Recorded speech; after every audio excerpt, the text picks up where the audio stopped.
December 25 तारिख 2024 मसीहा मोर बंधु लेखक देवार्चन नायक झारपाली एवं सुशील प्रधान सहित आमे चिंता कलु जे देब्रीगढ़ अभयारण्य एवं जलभंडार हीराकुद जलभंडार भितरे जेउ सबु दर्शनीय स्थान अच्छी ताकू गोटे गोटे किपरि आमे आविष्कार करिबा पर्यटक मानक पई किपरि ताहा दर्शन योग्य होई पारिबो से विषय रे आमे टिके अनुध्यान करिबा पर्यटक माने किपरि आसीबे एवं देखि पारिबे ता छड़ा देब्रीगढ़ अभयारण्यर जीवजंतु पशुपक्षी किपरि सुरक्षित रहिबे तार उपरे मध्य आमर गवेषणा जारी रहिछि पर्यालोचना करुथाउ एवं सही दिन आमे चिंता कलु हीराकुद जलभंडार गर्भरे जेउ सबु पहाड़ द्वीप एई सबु अछि से द्वीप मानंकरे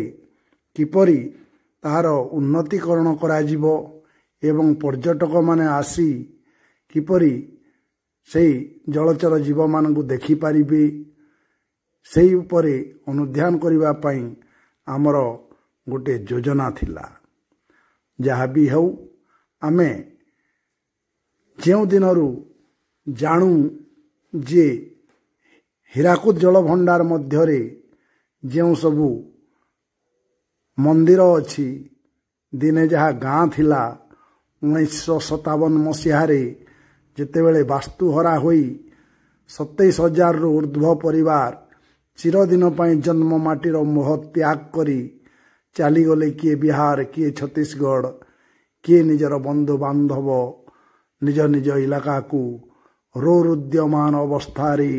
हाहाकार करी चली जाइथिले सेही इलाका सेही अंचल देखिबा पई आमर मन सबुबेले व्याकुल हेउथिला किपरि भाबरे आमे जीवु एवं देखिबु एवं से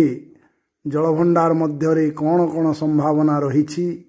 किपरि तार उन्नति विधान करा जिवो कौन कले आमर ऐतिह्य पर्यटन जीवजंतुंकर सुरक्षा सहित किपरि भाबरे ता सरकारंकर दृष्टि आकर्षण करा जाई पारिबो एहा आमर लक्ष्य थिला। मो सहित कवि बंधु देवार्चन नायक से जने लेखक तांको सहित सुशील प्रधान अन्यतम संगठक आमे चलीथिलु गोटे नूतन दिग किपरि उन्मोचित होई पारिबो ए 12 पहाड़ अंचल रे देब्रीगढ़ अभयारण्य अंचल पाई सेतिपाई आमर प्रचेष्टा जारी रहितिला एवं आमे बड़दुमा पर्यंत जाइथिलु जहा लखनपुर रेंज वन्यजंतु मानंकर अभयारण्य भितरे आसे सेतिकी दूर पर्यंत जीवाकू सक्षम हेलु एवं जलभंडारर नील जलराशि देखि आमको भय भी लागुथला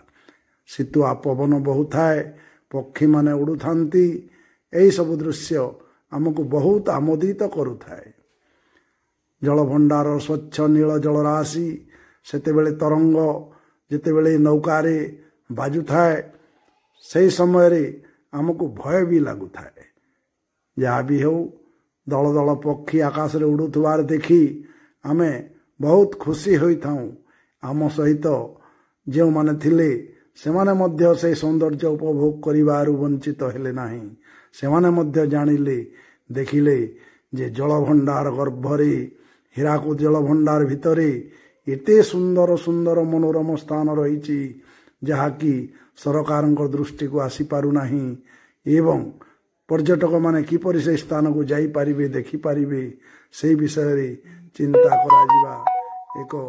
महत् उद्देश्य साधित हेबो ए आशा ए विश्वास आमर रहिछि निश्चय ए दिगरे राज्य सरकार केंद्र सरकार दृष्टि देवे एवं अचिरे यह बहुत एक सुंदर पर्यटन स्थल शॉर्ट स्टे होम ଦ୍ୱୀପମାନଙ୍କରେ ନିର୍ମାଣ କରାଯାଇ ଦେଶର ଉନ୍ନତି ଦିଗରେ ପର୍ଯ୍ୟଟନ କ୍ଷେତ୍ରରେ ଏକ ନୂତନ ଦିଗନ୍ତ ସୃଷ୍ଟି କରିବ ଏ ବିଶ୍ୱାସ ଆମର ଅଛି ଏବଂ ଆଜିଠାରୁ ଏହି ଦିଗରେ ସମସ୍ତଙ୍କର ଦୃଷ୍ଟି ଆକର୍ଷଣ କରିବା ପାଇଁ ଆମେ ଚିନ୍ତା କଲୁ ଏବଂ ଏହି ଦୃଶ୍ୟ ଯାହା ଆମେ ଦେଖିଲୁ, ଯାହା ଅନୁଭବ କଲୁ, ସେହି ଦୃଶ୍ୟର ପଟାନ୍ତର ନାହିଁ। ଆମର ହୀରାକୁଦ ଜଳଭଣ୍ଡାର ଯେପରି ଭାବରେ ବିଶାଳ, ଯେମିତି ସୌନ୍ଦର୍ଯ୍ୟ ତାର ପ୍ରକୃତି ଠୁଳ କରିଦେଇଛି, ତାକୁ ବରଦ ହସ୍ତରେ ତାକୁ ଆହରଣ କରିବା, ପର୍ଯ୍ୟଟନମାନେ ଭ୍ରମଣକାରୀମାନେ ଦର୍ଶନ କରି ଆନନ୍ଦ ଉଠାଇବା ନିଶ୍ଚିତ।